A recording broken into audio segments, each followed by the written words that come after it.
Hola, buenos días, ¿cómo están? En esta oportunidad les voy a comentar el libro Napoleón Bonaparte de André Castelot. Napoleón Bonaparte nació el 15 de agosto de 1769 en Ajaccio, en la isla de Córcega. Apenas un año antes, la isla había pasado de las manos de Génova al dominio francés. Aquella circunstancia marcaría profundamente su vida. Nunca se sintió completamente francés ni completamente corso. En su familia lo llamaban Nabulio y era un niño serio, reservado y extraordinariamente ambicioso. Desde muy joven mostró una fascinación por la historia militar. Leía las vidas de Alejandro Magno, Julio César y Aníbal. Mientras otros niños jugaban sin mayores pretensiones, él organizaba simulacros de batallas, distribuía tropas imaginarias y soñaba con grandes conquistas. Nadie podía imaginar que aquel muchacho terminaría transformando Europa. Gracias a una beca, ingresó en la escuela militar francesa. Allí sufrió burlas por su origen corso y por su fuerte acento. Sin embargo, aquellas dificultades fortalecieron su carácter. Se refugió en los estudios y destacó especialmente en matemáticas y artillería, disciplina que más tarde resultarían fundamentales para su carrera. La Revolución Francesa estalló cuando Napoleón era un oficial joven. Para muchos significó incertidumbre y caos. Para él representó una oportunidad irrepetible. La caída de la vieja aristocracia permitió que hombres talentosos, independientemente de su origen, pudieran ascender. Su primera gran oportunidad llegó en 1793 durante el sitio de Tolón. La ciudad se había rebelado contra la República y estaba apoyada por una flota británica. Napoleón diseñó un plan de artillería brillante que permitió recuperar la ciudad. El éxito fue tan contundente que el joven oficial se convirtió de la noche a la mañana en una figura conocida. Había nacido el Capitán Cañón. Poco tiempo después recibió el mando del ejército de Italia. Muchos consideraron aquel destino un puesto secundario. Napoleón demostró exactamente lo contrario. Con soldados mal equipados y escasos recursos, tuvo una serie de victorias extraordinarias contra ejércitos austríacos superiores en número. Sus campañas fueron rápidas, audaces y sorprendentes. Europa comenzó a descubrir que había aparecido un nuevo genio militar. Fue también en esa época cuando conoció a Josefina. Elegante, refinada y mayor que él, cautivó inmediatamente al joven general. Napoleón se enamoró profundamente. Sus cartas revelan una pasión casi obsesiva.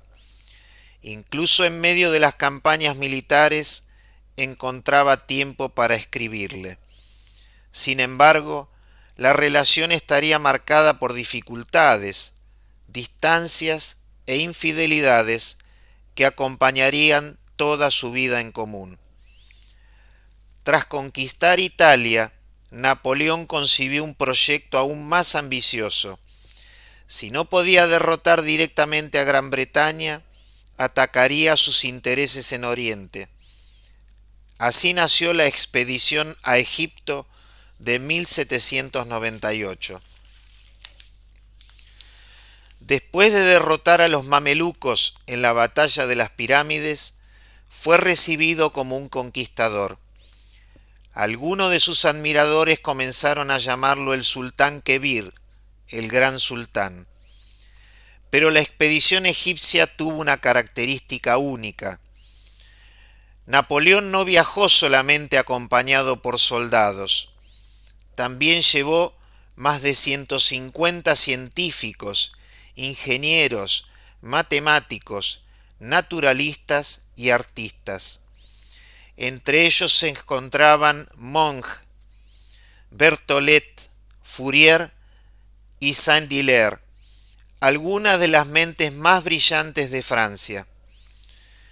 Mientras los ejércitos avanzaban por el desierto, aquellos sabios estudiaban templos, medían monumentos, catalogaban especies animales y vegetales y analizaban los vestigios de una civilización milenaria. Napoleón comprendía algo que pocos gobernantes de su tiempo entendían. El conocimiento también era una forma de poder. Los trabajos de aquellos científicos dieron origen a la monumental obra denominada Descripción de Egipto y contribuyeron al nacimiento de la egiptología moderna. Durante la campaña, el investigador Champollion descubrió la piedra de Rosetta, pieza fundamental para que años más tarde los jeroglíficos egipcios pudieran ser descifrados. Napoleón admiraba profundamente a los hombres de ciencia. Mantuvo relación con figuras como Simón Laplace y apoyó el desarrollo de instituciones científicas y técnicas.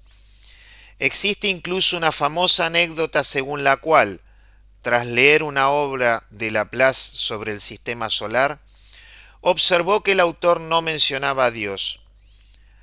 Laplace le respondió: «Señor, no he necesitado esa hipótesis. Verdadera o no en todos sus detalles, la historia ilustra el ambiente intelectual de una época en la que Napoleón veía la ciencia como una herramienta esencial para la grandeza nacional, para la grandeza de Francia». Mientras tanto, Francia atravesaba una profunda crisis política. El directorio era débil, impopular e incapaz de gobernar con eficacia. Napoleón regresó desde Egipto y encontró el momento perfecto para actuar. El 18 de Brumario del año octavo, protagonizó un golpe de Estado que puso fin al directorio. Con apenas 30 años, se convirtió en primer cónsul de Francia. Comenzó entonces una de las etapas más importantes de su carrera. Aunque la historia suele recordarlo por sus campañas militares, gran parte de su legado fue civil. Reorganizó la administración pública, reformó el sistema tributario, estabilizó las finanzas, fortaleció el Estado y creó instituciones que sobrevivirían mucho tiempo después de su caída. Fundó liceos para formar funcionarios y oficiales, impulsó obras públicas y creó el Banco de Francia. Su obra más trascendente fue el Código Civil, posteriormente conocido como Código Napoleónico. Este conjunto de leyes estableció la igualdad de todos los ciudadanos ante la ley, garantizó la propiedad privada y eliminó numerosos privilegios heredados del antiguo régimen. Su influencia se extendió por Europa y América y todavía puede reconocerse en numerosos sistemas jurídicos modernos. La misma mentalidad práctica que aplicaba a la guerra la trasladó a la educación y a la ciencia. Fortaleció las escuelas técnicas, impulsó la formación de ingenieros y promovió el desarrollo científico. Para Napoleón, una nación poderosa necesitaba tantos buenos laboratorios como buenos ejércitos. Sin embargo, aún necesitaba una victoria militar que consolidara definitivamente su autoridad. La consiguió en Marengo en el año 1800. La batalla parecía perdida hasta que una contraofensiva inesperada transformó el desastre en un triunfo. Marengo convirtió a Napoleón en el hombre indispensable para Francia. Pocos años después dio el paso definitivo. En 1804 se proclamó emperador de los franceses. La ceremonia de coronación, cuya imagen podemos ver abajo a la derecha, produjo una de las escenas más famosas de la historia. El Papa Pío VII había viajado especialmente a París para participar en el acto. Sin embargo, en el momento culminante, Napoleón tomó la corona con sus propias manos y se la colocó él mismo sobre la cabeza. Después coronó a Josefina. El gesto tuvo una enorme carga simbólica. Durante siglos los monarcas habían recibido la corona de manos de la Iglesia. Napoleón quiso transmitir una idea diferente. Su autoridad provenía de sus méritos, de la revolución y de la nación francesa, no de la voluntad de ningún poder religioso. Con el tiempo, las relaciones con el Papa se fueron deteriorando. Napoleón llegó a ocupar territorios pontificios y ordenó el arresto de Pío VII. Durante varios años, el pontífice permaneció prácticamente cautivo del emperador, uno de los episodios más controvertidos de su reinado. Mientras tanto, la gloria parecía no tener límites. En 1805 derrotó a los austríacos y a los rusos en Austerlitz, considerada por muchos historiadores como su obra maestra militar. En 1806 destruyó el poder militar prusiano en Jena. En 1807 volvió a derrotar a Rusia en Friedland. Europa parecía rendida ante él. Su encuentro con el zar Alejandro I en Tilsit simbolizó el apogeo de su poder. Los dos soberanos se reunieron sobre una plataforma flotante en medio del río Niemen y durante un tiempo pareció que podían decidir el destino del continente. Sin embargo, bajo aquella apariencia de estabilidad, comenzaban a acumularse los problemas. El bloqueo continental impuesto contra Gran Bretaña generaba dificultades económicas. En España estalló una guerra feroz que consumía hombres y recursos. Aunque todavía consiguió una importante victoria en Wagram en 1809, el desgaste era cada vez mayor. En aquellos años también tomó una dolorosa decisión personal. Josefina no había podido darle un heredero. Convencido de que necesitaba fundar una dinastía, decidió divorciarse de ella y casarse con María Luisa de Austria. Poco después nació su hijo, el rey de Roma. Parecía que el imperio estaba destinado a durar para siempre, pero entonces llegó Rusia. En 1812, Napoleón reunió la Gran Armée, el ejército más grande que Europa había conocido hasta entonces, y cruzó la frontera rusa. Su objetivo era obligar al zar Alejandro I a volver al sistema continental y aceptar sus condiciones. Pero los rusos evitaron la batalla decisiva. Se retiraban continuamente, destruyendo cosechas, depósitos y suministros. Era la estrategia de la tierra quemada. Era una estrategia despiadada pero efectiva. Finalmente, los franceses llegaron a Moscú. La ciudad estaba prácticamente desierta. Poco después comenzaron los incendios. Napoleón esperaba que Alejandro I le pidiera la paz. Permaneció semanas aguardando una respuesta, pero el zar jamás cedió. Aquella decisión resultó decisiva. Alejandro comprendió que el tiempo jugaba a su favor. Mientras Napoleón esperaba, el invierno se acercaba. Cuando el emperador francés decidió retirarse, ya era demasiado tarde. La retirada de Moscú se convirtió en una de las mayores catástrofes militares de la historia. El frío extremo, el hambre, las enfermedades y los constantes ataques rusos destruyeron a la Gran Armée. Miles de hombres murieron congelados, miles desaparecieron en la inmensidad de las estepas. Aunque la derrota fue consecuencia de muchos factores, fue Alejandro I quien finalmente logró resistir al hombre que había vencido a casi toda Europa y quien impulsó la coalición que terminaría derribándolo. Después de Rusia, el mito de la invencibilidad desapareció.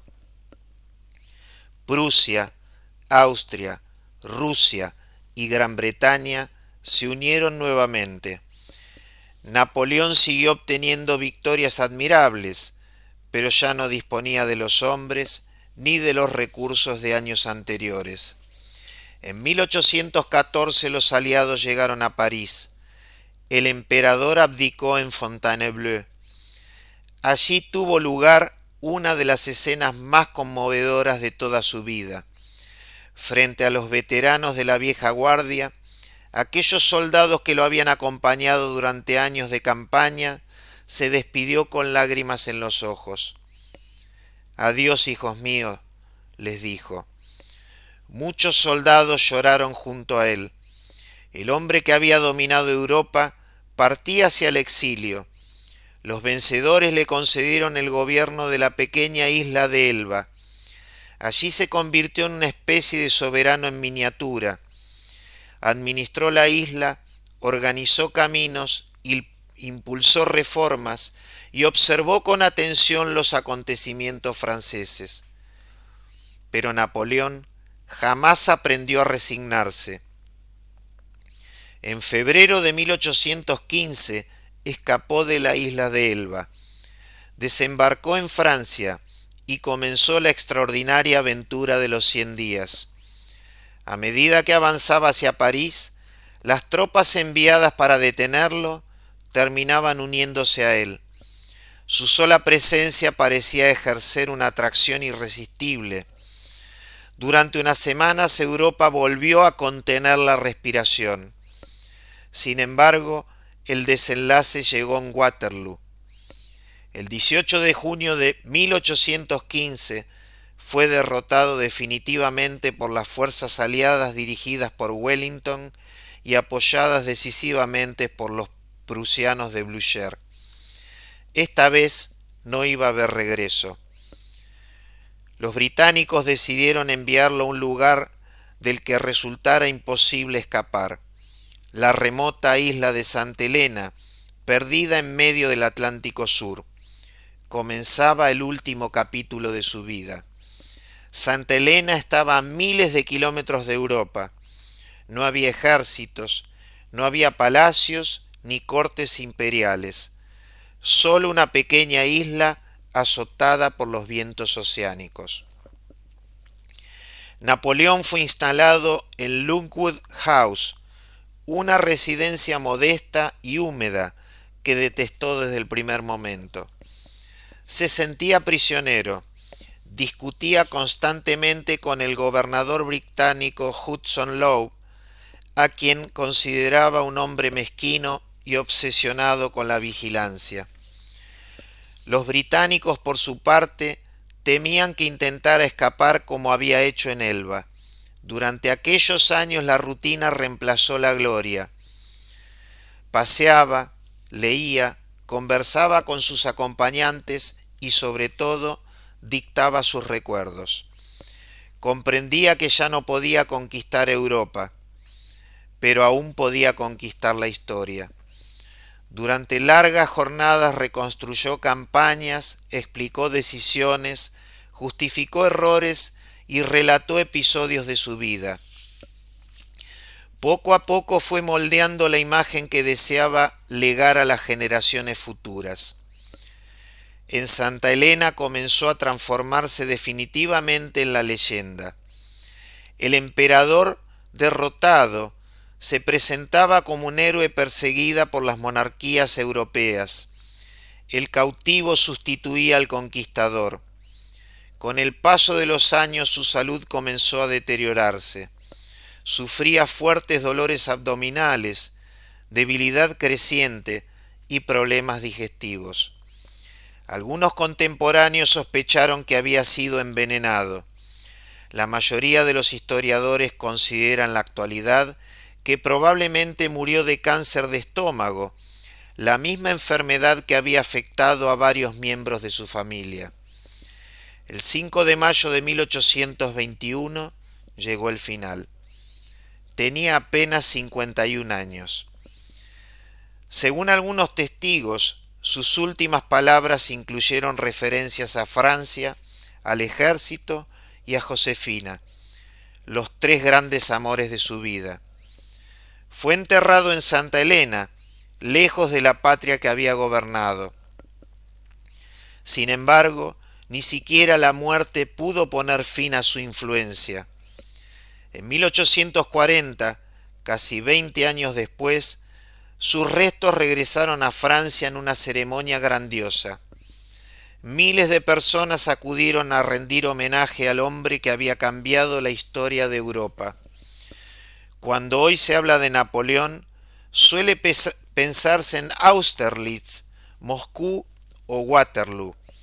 Sin embargo, gran parte de su legado no se encuentra en los campos de batalla, sino en los códigos legales, las instituciones educativas, la organización administrativa del Estado moderno y el impulso que dio a la ciencia y a la ingeniería. Muchas de esas reformas sobrevivieron mucho más que su imperio. Napoleón Bonaparte fue conquistador, reformador, legislador, estratega y estadista.